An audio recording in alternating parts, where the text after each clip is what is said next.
വിശദമായ റിപ്പോർട്ടുകളിലേക്ക് കടക്കാം. തപാൽ വോട്ടുകൾ പൊട്ടിച്ചു തിരുത്തിയെന്ന CPM നേതാവ് ജി സുധാകരന്റെ വെളിപ്പെടുത്തലിൽ തഹസിൽദാർ മൊഴിയെടുത്തു. സുധാകരന്റെ വീട്ടിലെത്തിയാണ് മൊഴിയെടുത്തത്. തെരഞ്ഞെടുപ്പ് കമ്മീഷണറുടെ നിർദ്ദേശപ്രകാരമായിരുന്നു മൊഴിയെടുത്തത്. നടപടികളെ ഭയക്കുന്നില്ല എന്നും പറഞ്ഞത് തെറ്റായി വ്യാഖ്യാനിച്ചുവെന്നും ജി സുധാകരൻ പ്രതികരിച്ചു. റിപ്പോർട്ട് ജില്ലാ കളക്ടർക്ക് സമർപ്പിക്കുമെന്ന് അമ്പലപ്പുഴ തഹസിൽദാർ അൻവർ പറഞ്ഞു. അതേപ്പറ്റി ഇപ്പോൾ പ്രസംഗം റെക്കോർഡിക്കലായിട്ടുള്ളതല്ലേ, അതിനകത്ത് എന്താണോ ഉള്ളത് വ്യത്യാസപ്പെട്ട റിപ്പോർട്ടൊക്കെ വന്നിട്ടുണ്ടാവും. ഒന്നും സാരമല്ല. ഗവൺമെന്റ് എന്തായാലും ഗവൺമെന്റ് എന്ന് പറഞ്ഞാൽ ഇലക്ഷൻ കമ്മീഷനുമായി ബന്ധപ്പെട്ട ഗവൺമെന്റ് അല്ല. അവർ എന്നോട് കാര്യങ്ങൾ ചോദിച്ച് മനസ്സിലാക്കി ഞാൻ അവരോട് കാര്യങ്ങൾ പറഞ്ഞു. എന്തിനു മൊഴിയെടുക്കാൻ വന്നു, കേസെടുക്കുന്നു. എന്തിനാ ഭയക്കുന്നത്? അങ്ങനൊരു ജനങ്ങളുടെ ചോദ്യം ഞാൻ ചോദിച്ചത്. ഞാൻ ഭയക്കുന്നില്ല, അതാണ്. ഞാൻ കൊള്ളക്കുറ്റമൊന്നും ചെയ്തില്ല. ഇതൊക്കെ ഞാൻ അവരോട് പറഞ്ഞിട്ടുണ്ട്. കേട്ടല്ലോ, ശരി. റിപ്പോർട്ട് കൊടുക്കുന്നത് ഇപ്പം കളക്ടർ കൊടുക്കും, ജില്ലാ കളക്ടർ ഇന്നലെ കൊടുക്കും. പൂർണ്ണമായി മൊഴിയെടുത്തതിന് ശേഷം ജില്ലാ കളക്ടർ തീരുമാനിക്കും ബാക്കി. നിലവിൽ മൊഴിയെടുക്കൽ മാത്രമാണ് നടപടി ഇതിന്റെ ഭാഗമായിട്ടുണ്ടോ? ഇല്ല, വന്നിട്ടില്ല. ഷൈജു ആലപ്പുഴയിൽ നിന്ന് വിവരങ്ങൾ നൽകാനായി ചേരുന്നുണ്ട്. ഷൈജു, സുധാകരന്റെ വാക്കുകൾ അദ്ദേഹത്തിന് തന്നെ വിനയാകുകയാണ്. ഈ മൊഴിയെടുപ്പ് പൂർത്തിയായോ? അതിനുശേഷം മാധ്യമങ്ങളോട് പ്രതികരിച്ചപ്പോൾ എന്താണ് അദ്ദേഹം പറഞ്ഞത്?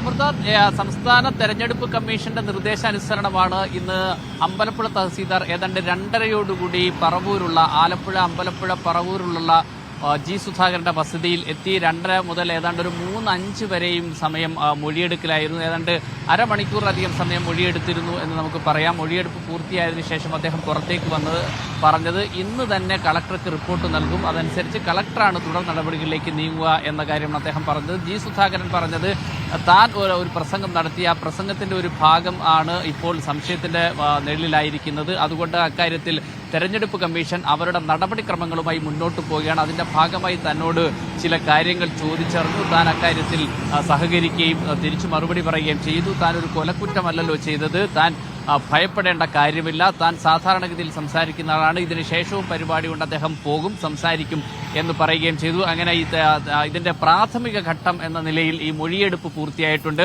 1989 ആലപ്പുഴ ലോക്സഭാ തെരഞ്ഞെടുപ്പിൽ അന്ന് സർവീസ് സംഘടനാ നേതാവായിരുന്ന KSTയുടെ നേതാവായിരുന്ന ദേവദാസും കോൺഗ്രസ് നേതാവായ വക്കം പുരുഷോത്തമനും തമ്മിൽ നടന്ന ആ മത്സരത്തിൽ വക്കം പുരുഷോത്തമൻ 18,000 വോട്ടുകളുടെ ഭൂരിപക്ഷത്തിൽ ജയിക്കുമ്പോൾ തെരഞ്ഞെടുപ്പിൽ തപാൽ വോട്ടുകൾ ഒരു പ്രധാനപ്പെട്ട ഘടകമായിരുന്നു. താൻ തെരഞ്ഞെടുപ്പ് കമ്മിറ്റിയുടെ സെക്രട്ടറി ആയിരുന്നു.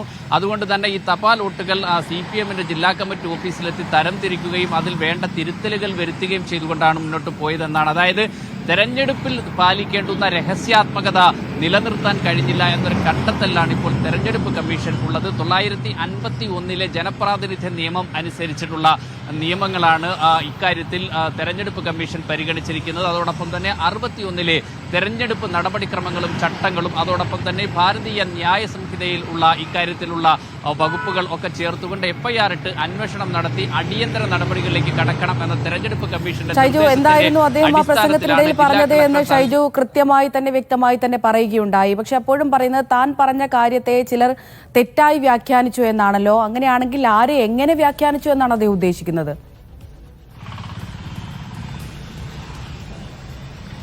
നേരത്തെ അമൃത തന്നെ സൂചിപ്പിച്ചിരുന്നു, ജി സുധാകരന്റെ പ്രസംഗം പലപ്പോഴും ജി സുധാകരന് തന്നെ വിനയാവുകയാണ് ഉണ്ടാകാറുള്ളത്. അദ്ദേഹം ഉദ്ദേശിക്കുന്നതായിരിക്കില്ലല്ലോ വ്യാഖ്യാനങ്ങളിലേക്ക് വരുമ്പോൾ ഉണ്ടാവുക. കാരണം അദ്ദേഹം ഈ പ്രസംഗത്തിൽ തന്നെ പറയുന്നത് തെരഞ്ഞെടുപ്പ് കമ്മീഷൻ ഇനി തനിക്കെതിരെ കേസെടുത്താൽ പോലും പ്രശ്നമില്ല എന്ന് പറഞ്ഞുകൊണ്ടാണ് അദ്ദേഹം ഇക്കാര്യം പറയുന്നത്. ആ പ്രസംഗിക്കുമ്പോൾ ഒരുപക്ഷെ അദ്ദേഹത്തിന് ഇതിന്റെ ഒരു വ്യാപ്തിയോ വരാനിരിക്കുന്നതിന്റെ ഒരു പ്രത്യാഘാതമോ ഒരുപക്ഷെ അദ്ദേഹം ശ്രദ്ധിച്ചിട്ടുണ്ടാവില്ല എന്നാണ് നമുക്ക് മനസ്സിലാക്കാൻ കഴിയുന്നത്. അദ്ദേഹത്തെ പോലൊരാൾ അത് മനസ്സിലാക്കാതെ പറയുമോ എന്ന കാര്യം സംശയമാണെങ്കിൽ പോലും ഒരു പ്രസംഗകൻ സാധാരണഗതിയിൽ സ്വീകരിക്കുമ്പോൾ ഒരു പറഞ്ഞു പോകുന്ന കാര്യമായി ചിലപ്പോൾ നമുക്ക് വേണേൽ വ്യാഖ്യാനിക്കാം. പക്ഷേ അതൊരു ഗുരുതര പ്രശ്നമാണ് എന്നതാണ്. കാരണം ഒരു തെരഞ്ഞെടുപ്പ് പ്രക്രിയ, ജനാധിപത്യ പ്രക്രിയയിലെ തെരഞ്ഞെടുപ്പ് എന്നത് അങ്ങേയറ്റം സുതാര്യമാണ്, അത് രഹസ്യമാണ്, അതിന് ചില നടപടിക്രമങ്ങളുണ്ട്. ആ രഹസ്യാത്മകത നിലനിർത്തേണ്ടുന്നത് രാഷ്ട്രീയ കക്ഷികളുടെയും തെരഞ്ഞെടുപ്പ് കമ്മിറ്റികളുടെയും ഒക്കെ ചുമതലയാണ്.